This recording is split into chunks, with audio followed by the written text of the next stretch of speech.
En enero de 1827, los campos de Michoacán se extendían grises y callados bajo un cielo cargado de neblina. Las montañas al fondo parecían figuras inmóviles, guardianes mudos de un valle donde el frío mordía la piel y el aire olía a leña húmeda. Las casas de adobe, dispersas y bajas, se confundían con la tierra misma, y el sonido de las campanas de la iglesia apenas rompía el silencio, como un recordatorio de que, incluso en la calma, algo siempre acechaba. Nadie sospechaba que esa pequeña aldea, olvidada por las autoridades y los mapas, pronto se convertiría en escenario de una historia tan oscura que, durante generaciones, sería contada en susurros. La aldea, llamada San Miguel del Mezquite, era apenas un conjunto de 20 casas rodeadas de milpas. Sus habitantes vivían de la tierra y del comercio con pueblos vecinos. No había caminos trazados, solo veredas serpenteantes por las que transitaban burros cargados de leña o mazorcas. En el centro, una iglesia blanca con su cruz oxidada dominaba el paisaje. Bajo sus muros, el padre Ignacio Solano oficiaba misas con una voz grave que hacía temblar a los feligreses. Era un hombre respetado pero distante, de ojos penetrantes que parecían medir cada palabra que se pronunciaba en su presencia. Entre los habitantes estaba María Josefa, una joven de apenas 20 años, conocida por su hermosura discreta y carácter reservado. Hija de campesinos, había contraído matrimonio el año anterior con Juan Bautista Hernández, un hombre fuerte, de manos encallecidas por el trabajo, pero con una mirada que a veces revelaba un temperamento imprevisible. Su casa estaba ubicada en el extremo del pueblo, junto a un arroyo que en invierno se convertía en un hilo helado. Al casarse, María había dejado atrás su infancia simple para asumir el rol de esposa de un hombre mayor que ella, con fama de trabajador, aunque también de celoso. La rutina del pueblo era monótona, y el silencio de las noches solo se interrumpía por el ladrido de los perros o el canto de un gallo desvelado. Sin embargo, entre esa calma, algunos ojos atentos notaban que María acudía a misa con frecuencia inusual.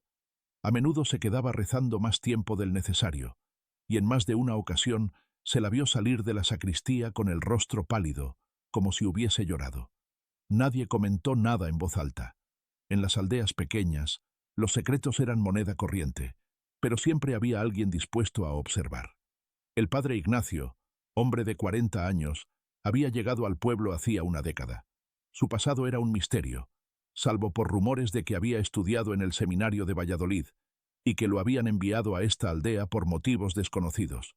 Su presencia imponía respeto. Vestía siempre de negro, y sus manos, largas y delgadas, parecían más propias de un escribano que de un sacerdote rural. Cuando hablaba, su tono era pausado, y sus sermones estaban cargados de referencias bíblicas que infundían temor. Era, para los aldeanos, tanto guía espiritual como figura de autoridad. En los archivos parroquiales de San Miguel aún se conservan anotaciones de esos días. En un cuaderno amarillento, fechado el 5 de febrero de 1827, puede leerse en letra inclinada: la joven María Josefa Hernández acudió nuevamente a confesión. Su estado de ánimo es incierto. Llora con facilidad. Recomendada oración y penitencia. No hay más detalles, pero los cronistas locales interpretaron esa nota como el primer indicio de una relación que pronto se tornaría peligrosa. Los vecinos, ajenos a lo que se cocinaba en silencio, seguían con sus labores. Los hombres salían al amanecer para trabajar la tierra, mientras las mujeres hilaban, molían maíz o lavaban ropa en el arroyo. Los domingos, todos se reunían en misa, donde el padre Ignacio observaba a cada uno desde el púlpito. María, sentada siempre en el mismo banco de madera, bajaba la mirada al sentir su voz retumbar en el templo. Juan Bautista, sin embargo, parecía no notar nada fuera de lo común. Su atención estaba volcada en la cosecha y en mantener a su joven esposa bajo un régimen de disciplina severa, como dictaban las costumbres de la época. En las cantinas improvisadas, los hombres bebían aguardiente y contaban historias de aparecidos.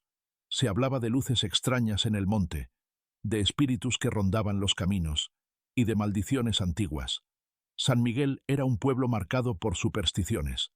Cualquier rumor podía crecer como incendio en milpa seca, y sin embargo, nadie hablaba en voz alta de la cercanía entre la esposa de Juan y el sacerdote. Era un tema que solo flotaba en susurros, apenas perceptible, como el murmullo del arroyo junto a la casa de la joven pareja. Años después, en un expediente judicial conservado en Morelia, un juez escribiría: los hechos se gestaron bajo un silencio cómplice, donde cada vecino parecía saber algo, y al mismo tiempo, nada.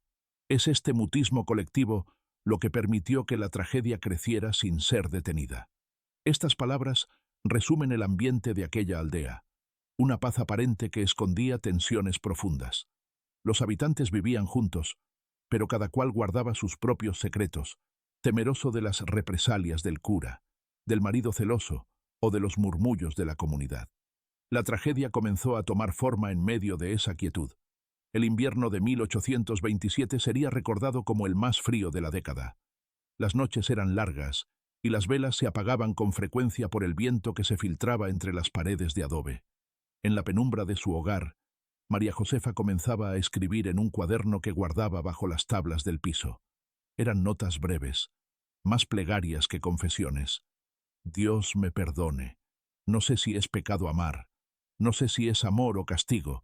Nadie las leería hasta mucho tiempo después, cuando ya no quedaran voces para explicar su significado. Ese mismo cuaderno, hallado años después por las autoridades, sería pieza clave para reconstruir lo ocurrido. Pero en ese momento, mientras las páginas se llenaban de palabras temblorosas, el pueblo seguía dormido, ignorante de que, tras esas paredes de adobe, se estaba tejiendo una historia que marcaría a generaciones enteras. La primavera llegó a San Miguel del Mezquite con lluvias suaves que perfumaban el aire a tierra mojada. Pero en la vida de María Josefa, el cambio de estación no trajo alivio. Su matrimonio con Juan Bautista había comenzado como tantos otros en la región.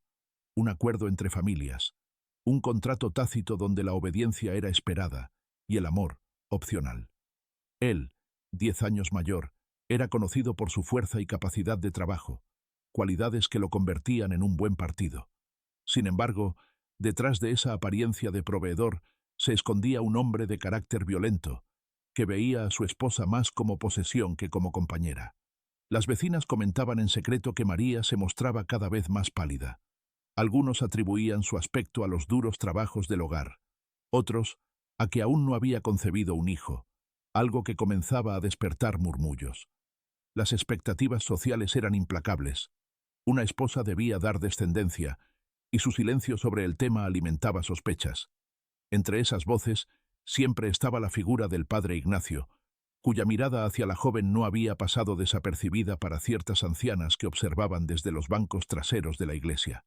No obstante, ninguna osaba hablar abiertamente. Acusar a un sacerdote era un pecado que podía traer desgracias. El padre Ignacio había comenzado a visitar con frecuencia la casa de los Hernández, siempre bajo el pretexto de bendecir la vivienda o llevar algún mensaje de la parroquia. Su presencia despertaba una mezcla de respeto y nerviosismo en Juan Bautista, que lo recibía con reverencias y aguardiente. En esas visitas, mientras el marido se ausentaba para atender a los animales, Ignacio y María compartían conversaciones en voz baja. No hay registro escrito de lo que decían, pero una testigo declaró años más tarde: la veía sonreír, una sonrisa distinta, como si llevara algo escondido en el pecho. Las cartas que más tarde se encontrarían enterradas bajo una viga de la casa revelan el tono íntimo de esa relación. En una de ellas, fechada el 12 de junio de 1827, se lee: «Rezo cada día por nuestra alma, María. Que el Señor nos perdone, aunque sé que el perdón tal vez no exista para nosotros». Las letras temblorosas del sacerdote contrastaban con la frialdad que mostraba en público. Para el pueblo, Ignacio era un pastor intachable. Para María, era el único refugio emocional en un matrimonio que se había convertido en cárcel.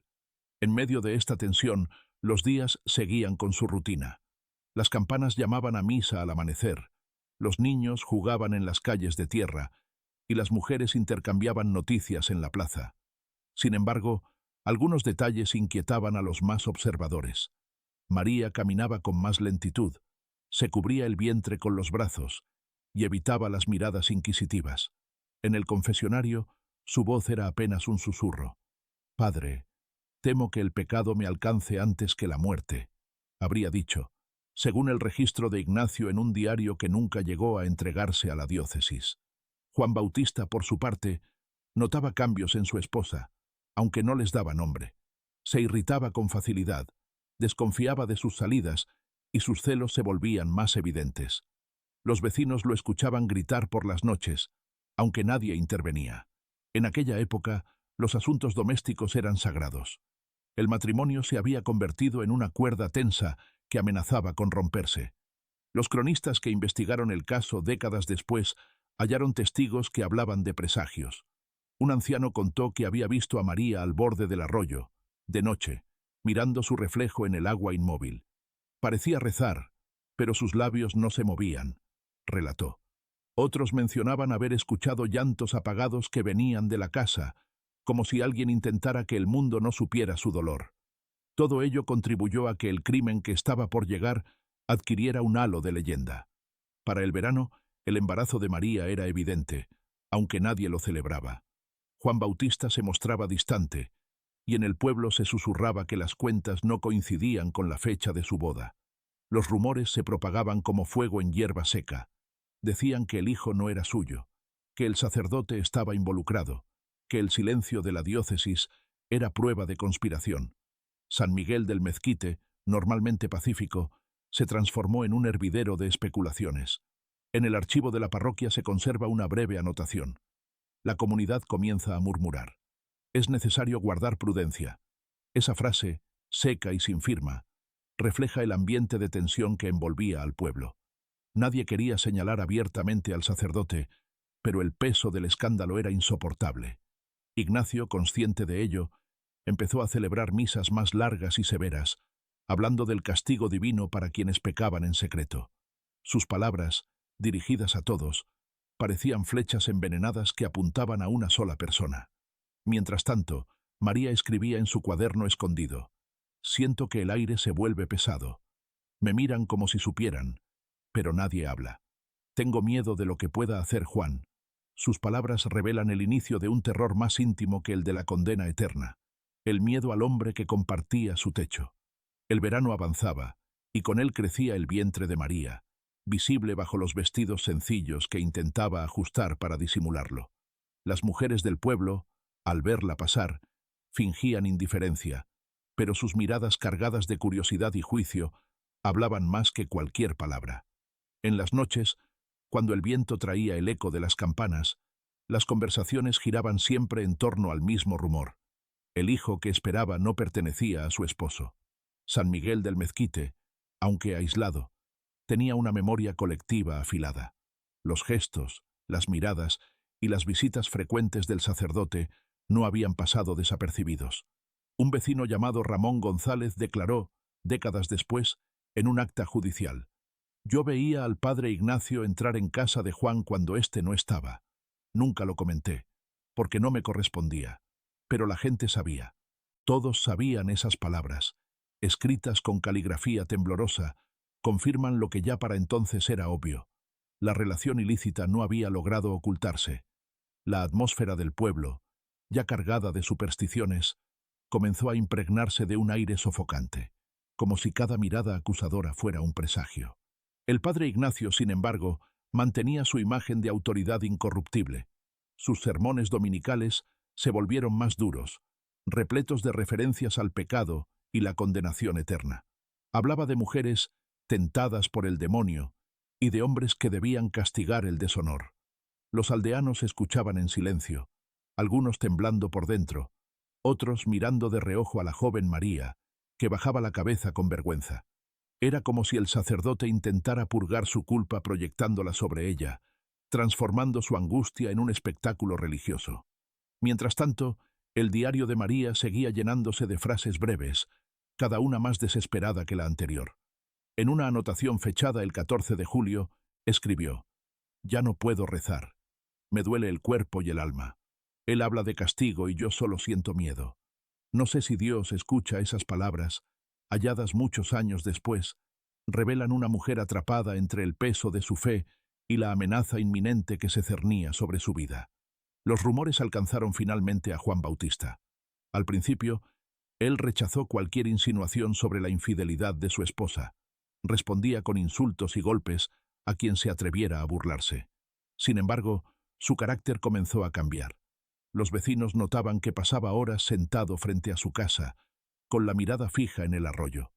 A veces, bebía en exceso y gritaba frases incomprensibles al aire. El silencio del pueblo se volvió aún más denso. Nadie se atrevía a hablarle directamente, pero el ambiente que lo rodeaba era de burla contenida, de compasión disfrazada. En los registros eclesiásticos de Valladolid existe una carta que parece aludir al caso. El sacerdote Solano debe ser trasladado cuanto antes. Hay comentarios inaceptables que ponen en riesgo la autoridad de la Iglesia en la región. No hay respuesta oficial a esa misiva, y el traslado nunca ocurrió.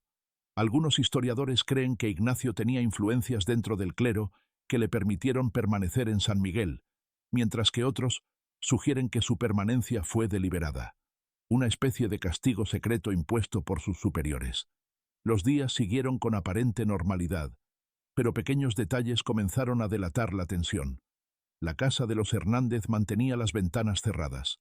María ya no acudía a misa con la frecuencia de antes, y el padre Ignacio redujo sus visitas públicas, aunque seguía rondando el barrio al caer la noche. Las luces de su lámpara podían verse a lo lejos, como un ojo vigilante que nunca descansaba. Una tarde, mientras lavaba ropa en el arroyo, María fue abordada por una anciana llamada Petrona. Según relató después, le dije que tuviera cuidado, que la gente no perdona y que su marido tenía el demonio en los ojos. Ella no contestó, solo se le llenaron los ojos de lágrimas. Este encuentro, aparentemente trivial, fue interpretado años después como una advertencia fallida, una señal de que la tragedia era ya inevitable.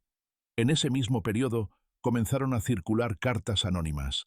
Nadie sabe quién las escribió ni cuántas fueron entregadas, pero varias familias recibieron mensajes donde se insinuaban pecados escandalosos, cometidos por figuras respetadas del pueblo. La caligrafía era tosca, y algunos sospechaban que se trataba de un intento de desacreditar al sacerdote. Sin embargo, el contenido de esas cartas, sumado a los rumores, alimentó aún más el morbo y el miedo colectivo. El peso de las habladurías no solo afectó a María, sino también a su esposo. Juan Bautista, humillado, comenzó a alejarse de la comunidad. Dejó de asistir a las reuniones en la plaza y se dedicó únicamente a trabajar el campo. El silencio de su hogar se volvió aterrador. Los vecinos decían que al pasar cerca podían escuchar el sonido seco de golpes o discusiones apagadas. Nadie intervenía, fieles a la regla no escrita de no meterse en los asuntos de los demás. Así, el pueblo entero parecía participar de una conspiración de silencio. Cada gesto, cada palabra no dicha, construía una red invisible que atrapaba a María en una realidad asfixiante. El niño que crecía en su vientre se convirtió en el centro de todas las tensiones. Para unos, era prueba de pecado. Para otros, símbolo de un amor prohibido. En cualquier caso, su existencia era vista como una amenaza. Ese verano de 1827 fue, según los cronistas, uno de los más calurosos de la región. Las noches eran tan sofocantes que las familias dormían con las puertas abiertas, pero la casa de los Hernández seguía cerrada. Los murmullos en torno a ellos se intensificaron hasta convertirse en leyenda. Decían que Juan había hecho un pacto con el diablo, que el sacerdote estaba maldito, que el pueblo sería castigado por tolerar tanto pecado. Entre supersticiones y miedo, la tragedia seguía creciendo, invisible pero palpable, como el calor que sofocaba cada rincón del valle. La madrugada del 3 de septiembre de 1827, los gallos cantaban antes de que el cielo clareara, y el aire olía a tierra húmeda tras una breve llovizna nocturna. En la pequeña casa de adobe junto al arroyo, María Josefa despertó sobresaltada por los dolores. Las contracciones llegaron con fuerza, intercaladas con respiraciones cortas y gemidos ahogados que se perdían en el silencio de la aldea. Juan Bautista dormía en la habitación contigua, ajeno al inicio de ese momento que cambiaría sus vidas. Cuando ella sintió que las fuerzas la abandonaban, envió a una vecina, Petrona, para llamar a la partera más experimentada del pueblo. Petrona relató años más tarde que María apenas podía hablar. Tenía los ojos vidriosos, llenos de miedo. No pedía ayuda, pedía perdón. La partera, doña Leonarda, llegó poco después, trayendo consigo un olor a hierbas y aguardiente. El parto fue largo y doloroso. Las paredes de adobe resonaban con los quejidos de la joven mientras el alba teñía el cielo de un gris apagado. En su diario, encontrado décadas después, Leonarda escribió: «Nunca vi una madre más asustada. Temblaba, como si el nacimiento fuera una sentencia. El niño vino al mundo poco antes de que sonaran las campanas de la iglesia anunciando la primera misa del día. Era robusto, de mejillas sonrosadas, pero con un rasgo que todos notaron y callaron. Sus ojos, claros e intensos, recordaban los del sacerdote Ignacio Solano. La partera intercambió una mirada inquieta con Petrona, y ambas supieron, sin palabras, que ese niño era un secreto demasiado peligroso para nombrar. Juan Bautista, al ver a su hijo, no mostró alegría ni ternura. Su silencio fue tan pesado que heló el ambiente. Ese mismo día, al caer la tarde, el padre Ignacio visitó la casa con el pretexto de bendecir al recién nacido. Su presencia provocó un escalofrío en las mujeres presentes. Se acercó a la cuna improvisada y, al ver al niño, esbozó una leve sonrisa. No pronunció bendiciones en voz alta. En cambio, susurró unas palabras ininteligibles que nadie se atrevió a preguntar. Juan Bautista observaba la escena con el ceño fruncido, como si sospechara algo, aunque aún no podía ponerlo en palabras. El nacimiento no pasó desapercibido en San Miguel. A pesar de los esfuerzos de la familia por mantener la discreción, los rumores se multiplicaron. Las ancianas se reunían en los portales para comentar que el niño no se parecía a su padre, mientras los hombres bebían aguardiente y hacían bromas crueles en voz baja. En un pueblo pequeño, las habladurías son veneno, y este veneno comenzó a corroer la tranquilidad de los Hernández. María, debilitada tras el parto, pasaba los días encerrada. Sus escritos reflejan su angustia. Él me mira con desprecio. Siento que la casa es una cárcel. El niño llora, y no sé si debo abrazarlo o esconderlo. Sus palabras temblorosas son eco de un miedo creciente. Sabía que su marido estaba al borde de un estallido. Sabía también que el sacerdote, aunque poderoso, no podía protegerla sin exponerse a la condena de toda la diócesis. Mientras tanto, el padre Ignacio se convirtió en un espectador distante. Sus sermones seguían cargados de advertencias sobre el pecado y el castigo, y su rostro mostraba una serenidad inquietante.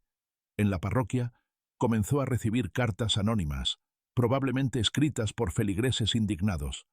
«Padre, sabemos lo que ha hecho. Dios todo lo ve. No hay evidencia de que alguna vez respondiera a esas acusaciones. Algunos cronistas sugieren que el sacerdote confiaba en su autoridad para silenciar cualquier intento de escándalo. El ambiente en San Miguel se tornó hostil. Los vecinos evitaban cruzar palabras con María. Otros se limitaban a persignarse al verla pasar con el niño en brazos.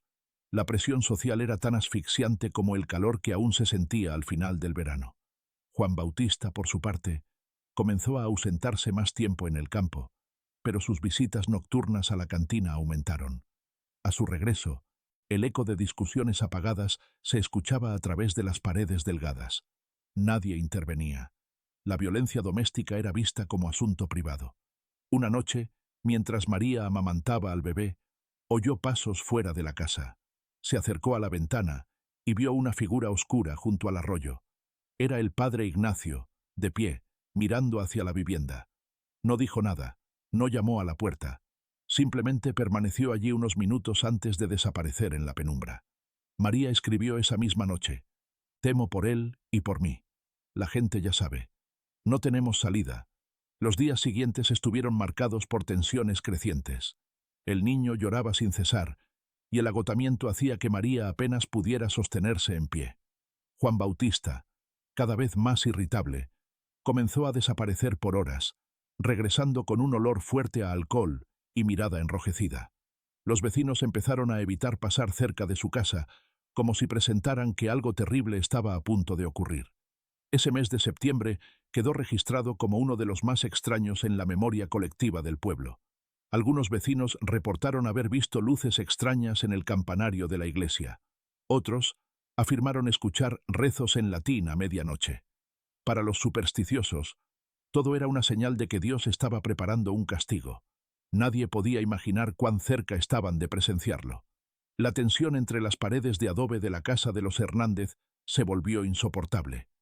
Cada noche, María Josefa se acostaba con el niño en brazos, intentando adivinar el estado de ánimo de su marido por el sonido de sus pasos al cruzar el umbral. Juan Bautista había dejado de hablarle.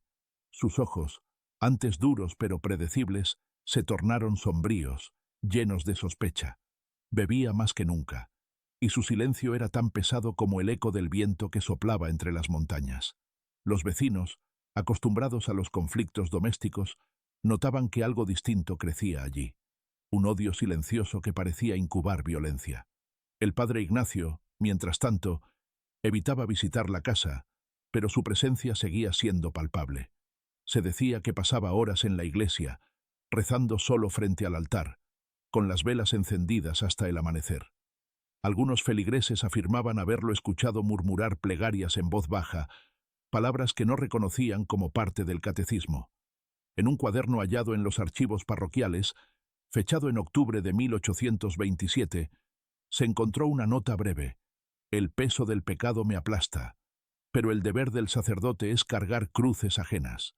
Esta frase, críptica y sin firma, parecía referirse a la situación que él mismo había provocado. Los rumores en San Miguel se intensificaron. Mujeres mayores susurraban que el niño era la viva imagen del cura. Algunos hombres en la cantina afirmaban que Juan Bautista estaba planeando algo. Sin embargo, nadie se atrevía a enfrentarlo.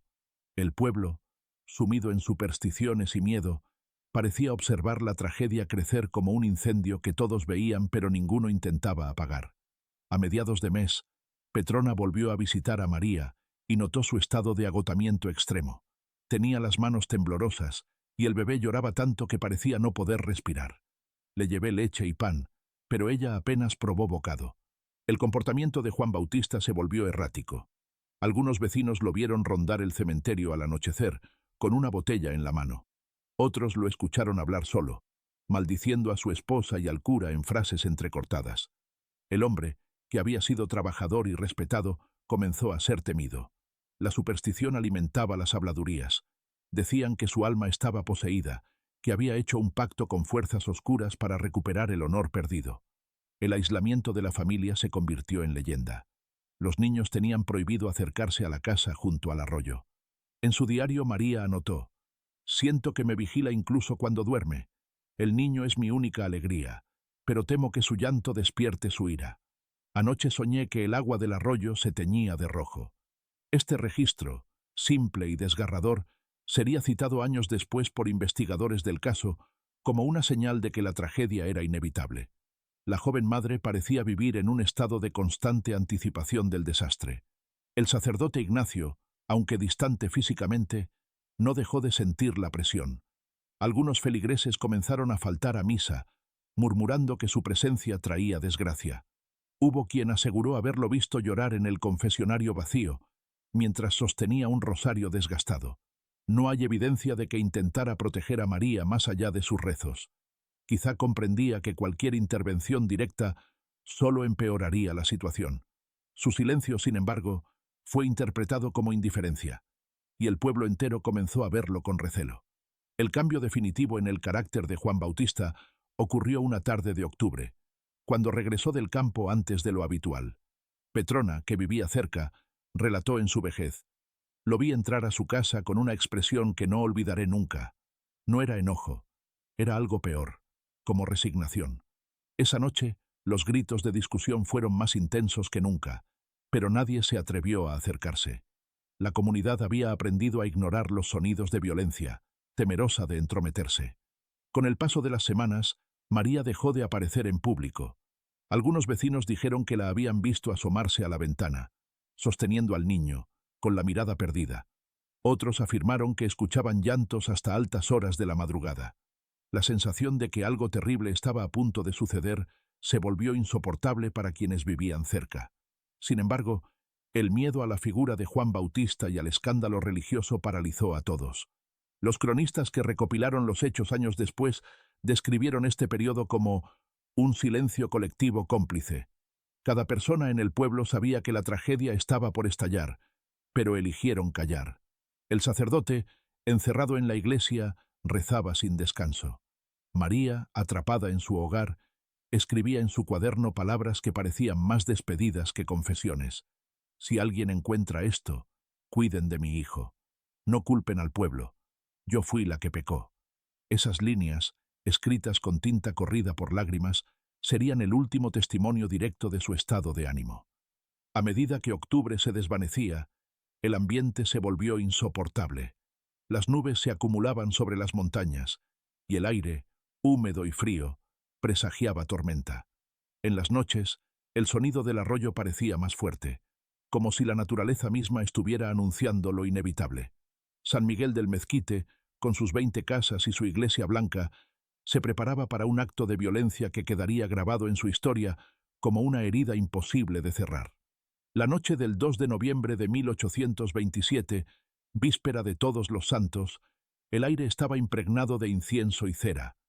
Las familias del pueblo habían colocado altares modestos para honrar a sus muertos, mientras el repicar de campanas resonaba en intervalos solemnes. En la casa de los Hernández, sin embargo, no había velas encendidas ni ofrendas. El interior estaba sumido en penumbra, iluminado apenas por la llama vacilante de una lámpara de aceite. María Josefa se encontraba sentada en el suelo, con el niño en brazos, arrullándolo con un canto casi inaudible. Juan Bautista, ebrio, permanecía en silencio, sentado en una silla de madera, con los codos apoyados en las rodillas y la mirada fija en ellos. El reloj de la iglesia marcó la medianoche. Afuera, el viento soplaba con fuerza, agitando las hojas secas que cubrían los senderos. Los vecinos, reunidos en sus casas, escuchaban el ulular del viento y los rezos lejanos de quienes velaban en el templo. Nadie prestaba atención a la casa junto al arroyo, donde una tragedia se gestaba en silencio. Petrona, que vivía cerca, relató años después: escuché el llanto del niño más fuerte que nunca, como si presintiera algo. Después, silencio absoluto. Sus palabras fueron registradas en el expediente judicial y aún hoy son citadas como testimonio del instante en que la calma del pueblo se quebró. Según la reconstrucción oficial, Juan Bautista se levantó sin decir palabra, tomó un cuchillo de carnicero y se acercó a su esposa. María apenas tuvo tiempo de retroceder. Los vecinos aseguraron que no se oyeron gritos, solo un ruido sordo y el llanto sofocado del bebé. Las paredes de adobe absorbieron el sonido del horror. Juan, en un arrebato de furia contenida durante meses, degolló a su esposa y luego, con una calma perturbadora, hizo lo mismo con el niño. Al amanecer, ambos cuerpos yacían sobre el suelo de tierra, cubiertos apenas por una manta. El descubrimiento ocurrió a media mañana. Petrona, preocupada por el silencio, se acercó a la casa y empujó la puerta, que estaba entreabierta. Lo que vio la dejó sin voz. La sangre había formado charcos oscuros que impregnaban el suelo, y el olor metálico llenaba el ambiente. María estaba tendida sobre un costal, con los ojos abiertos y una expresión de terror eterno. El niño, envuelto en un rebozo, descansaba inmóvil a su lado. Juan Bautista no estaba. Solo quedaba el eco del crimen. La noticia se propagó rápidamente. El sacerdote Ignacio fue el primero en llegar después de Petrona. Se arrodilló junto a los cuerpos, murmurando plegarias en latín mientras lágrimas corrían por su rostro. Algunos testigos afirmaron que sus manos temblaban tanto que apenas podía persignarse. Otros dijeron que su mirada no era de dolor, sino de miedo. La autoridad local, representada por un comisario de apellido Reyes, llegó al cabo de unas horas para levantar un acta. En el documento se lee: se hallaron 2 cadáveres con heridas en el cuello, señal evidente de degollamiento. El esposo de la difunta, Juan Bautista Hernández, es el principal sospechoso. El comisario ordenó registrar el lugar. Entre los hallazgos estaba el cuaderno escondido de María, manchado de sangre. Sus últimas palabras escritas, fechadas el día anterior, decían: tengo miedo, siento que algo se rompe en él. Si me pasa algo, que Dios me reciba. Ese cuaderno se convirtió en pieza clave para reconstruir los días previos al crimen. El sacerdote, interrogado esa misma tarde, negó toda implicación, aunque su voz temblaba. Los rumores sobre su relación con María se intensificaron, y algunos pobladores comenzaron a murmurar que él había provocado indirectamente la tragedia. El cadáver del niño fue colocado en una caja improvisada y llevado a la iglesia junto con el cuerpo de María. Los aldeanos acudieron en silencio, algunos rezando, otros murmurando maldiciones contra Juan Bautista y el cura. El templo, que hasta entonces había sido refugio espiritual, se convirtió en escenario de sospecha. Nadie se atrevía a mirar al sacerdote a los ojos. La presencia de los cuerpos, envueltos en mantas, impregnó el ambiente de un frío sepulcral. Juan Bautista no fue encontrado ese día ni los siguientes. Algunos afirmaban haberlo visto correr hacia el monte. Otros decían que se había arrojado al arroyo. Las autoridades locales organizaron patrullas improvisadas, pero el hombre parecía haberse desvanecido. La ausencia del asesino aumentó el miedo. Las familias cerraban sus puertas con trancas y dormían con cuchillos junto a la cama. San Miguel del Mezquite, antes un pueblo apacible, vivía bajo el terror de que el crimen no había terminado. En el archivo del juzgado de Morelia, una nota fechada el 10 de noviembre resume la sensación general. La población se encuentra conmocionada. El doble asesinato ha despertado rumores sobre asuntos impropios entre el clero y la difunta. No se descarta complicidad las autoridades, sin embargo, parecían más preocupadas por proteger la imagen de la iglesia que por encontrar a Juan Bautista. Se organizaron funerales discretos, y los cuerpos fueron enterrados juntos, sin ceremonia pública. El cementerio del pueblo recibió esa noche 2 nuevas cruces. Algunos vecinos colocaron velas, pero otros evitaron acercarse. Había quienes afirmaban escuchar llantos al pasar cerca de las tumbas. Así comenzó a formarse una leyenda.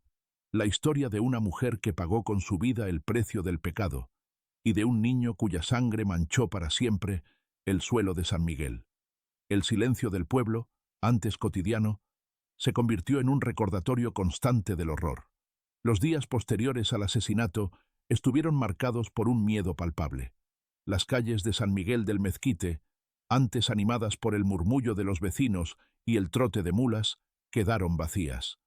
Las familias se encerraban al caer el sol, temiendo que Juan Bautista apareciera de improviso para continuar su furia. Las autoridades locales enviaron mensajeros a Morelia solicitando refuerzos, pero las noticias viajaban lento por caminos de tierra, y el pueblo quedó sumido en un estado de vigilancia silenciosa. El comisario Reyes, con apenas 3 hombres armados, patrullaba los alrededores, sin encontrar rastro alguno del fugitivo. El sacerdote Ignacio se convirtió en figura central de las sospechas. Aunque nunca se le acusó formalmente, todos sabían de los rumores que lo vinculaban a María. Algunos decían haber visto al cura visitar la casa en la noche.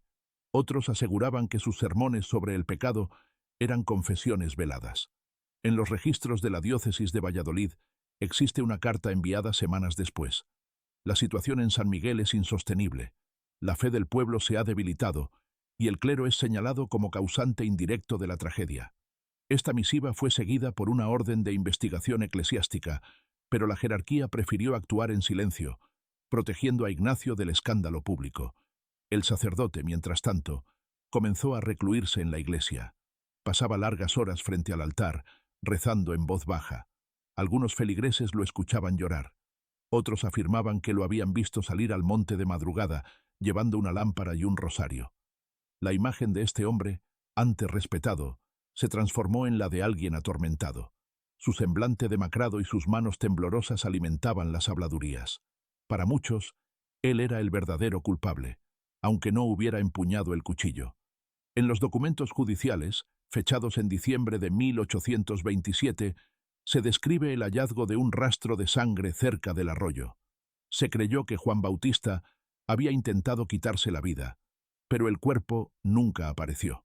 Esta ausencia dio lugar a toda clase de versiones. Unos aseguraban que había huido hacia las montañas, otros creían que el sacerdote lo había ayudado a escapar para evitar más escándalos. Ninguna teoría fue confirmada. El pueblo vivía con el temor de que, en cualquier momento, aquel hombre reapareciera para cobrar venganza. La diócesis tomó medidas discretas. Ignacio recibió una orden de trasladarse a otra parroquia, lejos de Michoacán, pero él se negó. Según un registro interno, escribió: «No puedo abandonar este sitio. Aquí yace mi penitencia». La negativa solo aumentó el odio del pueblo, que veía en él una figura maldita. Algunos feligreses dejaron de asistir a misa, otros comenzaron a rezar en sus casas. El templo, antes centro de la vida comunitaria, se convirtió en un espacio vacío, impregnado de una sensación de culpa. En enero de 1828, el caso fue cerrado oficialmente. El comisario Reyes redactó un informe seco. La búsqueda del acusado Juan Bautista Hernández ha resultado infructuosa. Se considera prófugo de la justicia. Se recomienda a la comunidad permanecer alerta. Con esta frase, el crimen quedó archivado, aunque nunca olvidado. Los habitantes de San Miguel continuaron viviendo bajo una sombra de desconfianza, y las familias transmitían el relato del asesinato como una advertencia a las nuevas generaciones. El cementerio, donde reposaban María y su hijo, se convirtió en un lugar de peregrinación. Las mujeres del pueblo dejaban flores y velas, mientras los hombres evitaban acercarse. Decían que, al anochecer, una figura femenina caminaba entre las cruces, sosteniendo un rebozo manchado de sangre. Historias de fantasmas comenzaron a circular, mezclando la tragedia con la superstición. Algunos niños juraban escuchar llantos de bebé cuando el viento soplaba desde el norte. El padre Ignacio, consumido por la culpa, escribió una serie de cartas que nunca fueron enviadas. En una de ellas, hallada años después, se lee: «Yo la amaba, y ese amor fue mi condena. Que Dios me juzgue. Yo ya me he juzgado suficiente». Su confesión, aunque incompleta, dejó claro lo que muchos sospechaban. El niño era suyo, y la sangre derramada era una mancha que jamás podría borrar. El sacerdote envejeció rápidamente. Su barba se volvió blanca, y su voz perdió fuerza. Sin embargo, se negó a abandonar San Miguel, permaneciendo como un fantasma vivo, atado al recuerdo del crimen. Mientras tanto, la figura de Juan Bautista se convirtió en leyenda. Algunos viajeros afirmaban haberlo visto en pueblos lejanos, siempre solo, con la mirada perdida. Otros aseguraban que su cuerpo descansaba bajo el arroyo, devorado por las corrientes. Ninguna versión fue confirmada. Su desaparición, lejos de cerrar el caso, lo convirtió en una amenaza constante. Para los habitantes, su sombra seguía merodeando, y el miedo se transmitía de boca en boca. El pueblo nunca volvió a ser el mismo. La plaza quedó casi desierta, la iglesia vacía, y las risas de los niños se apagaron. El asesinato de María y su hijo no solo acabó con 2 vidas, destruyó el tejido social, sembró odio y desconfianza, y dejó una herida que, más de 2 siglos después, aún late en las historias que se cuentan en las cocinas y portales de Michoacán.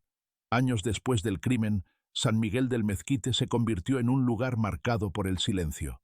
El arroyo junto a la antigua casa de los Hernández seguía corriendo, pero su sonido parecía más triste, como si guardara memoria de la sangre derramada en sus orillas. La vivienda, abandonada desde aquella noche fatídica, se desmoronaba poco a poco. Sus paredes de adobe, cubiertas de musgo, eran evitadas por los niños, que crecían escuchando advertencias: «No juegues cerca, ahí lloran las almas». Incluso los adultos evitaban pasar por el sendero al anochecer, como si el simple recuerdo pudiera atraer desgracias. Los registros oficiales del caso quedaron guardados en archivos polvorientos en Morelia. Sin embargo, no fueron los documentos fríos los que mantuvieron viva la historia, sino las voces del pueblo. Cada generación heredó los detalles del crimen, adornándolos con supersticiones y símbolos. Se decía que las noches de noviembre, cuando el viento soplaba del norte, podía verse a una mujer vestida de blanco cerca del cementerio, cargando a un bebé envuelto en un rebozo oscuro. Algunos afirmaban escuchar cantos de cuna apagados. Otros juraban que el llanto del niño se mezclaba con el rumor del arroyo. El padre Ignacio vivió sus últimos años en soledad.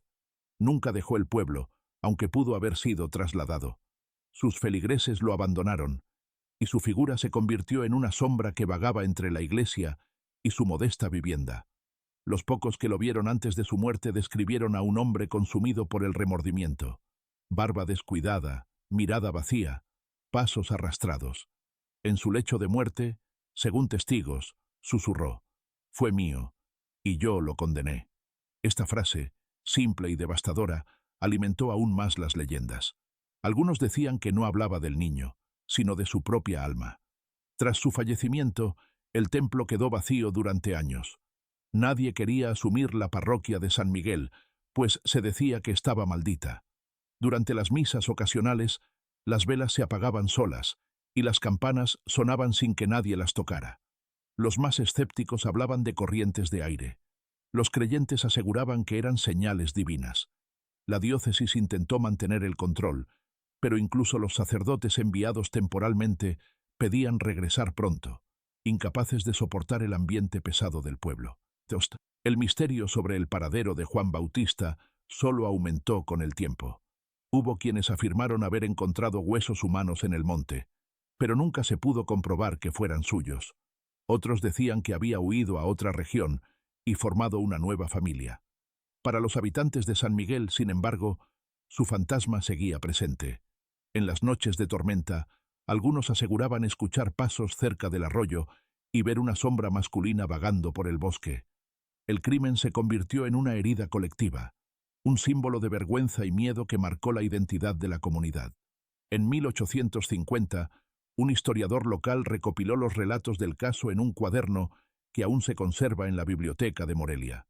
Su introducción decía: «Este no es un simple asesinato, es la historia de un pueblo que cayó, de una iglesia que protegió y de un hombre que desapareció sin dejar rastro». El silencio fue cómplice. Esa frase resonó durante generaciones, y San Miguel se ganó el apodo de «el pueblo del pecado». Los viajeros que llegaban a la región escuchaban versiones contradictorias. Algunos hablaban de un crimen pasional, otros de una maldición que había caído sobre el valle. La casa de los Hernández terminó siendo devorada por la maleza. Las raíces de los árboles levantaron el piso, y el techo colapsó. Sin embargo, nadie se atrevía a derrumbarla por completo. Los ancianos decían que allí aún residía el espíritu de María, protegiendo al hijo que nunca tuvo descanso. Durante las festividades de Día de Muertos, algunos habitantes dejaban flores en la puerta, aunque lo hicieran a escondidas. Era un acto de respeto y miedo, una forma de reconocer que, aunque el tiempo pasara, el crimen seguía vivo en la memoria colectiva. A mediados del siglo XX, cuando el pueblo comenzó a despoblarse, el cementerio se convirtió en el único vestigio de aquella tragedia. Las cruces oxidadas y las lápidas rotas contaban una historia de abandono. Sin embargo, la tumba de María y su hijo siempre tenía flores frescas, colocadas por manos anónimas. Los visitantes decían que el aire se volvía más frío cerca de esa tumba y que los animales evitaban el lugar. Estas historias, contadas una y otra vez, mantuvieron viva la leyenda, atrayendo curiosos y estudiosos que buscaban respuestas en documentos antiguos y testimonios orales. Hoy, 2 siglos después, San Miguel del Mezquite sigue siendo un nombre que provoca escalofríos entre los habitantes de Michoacán. Los cronistas modernos han intentado separar mito de realidad, pero el caso está tan impregnado de superstición que resulta imposible trazar una línea clara.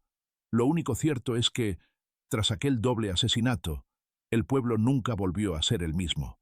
El sonido del arroyo sigue corriendo junto a las ruinas de la casa, y hay quienes aseguran que, en noches sin luna, se escuchan cantos de cuna que se pierden entre los árboles.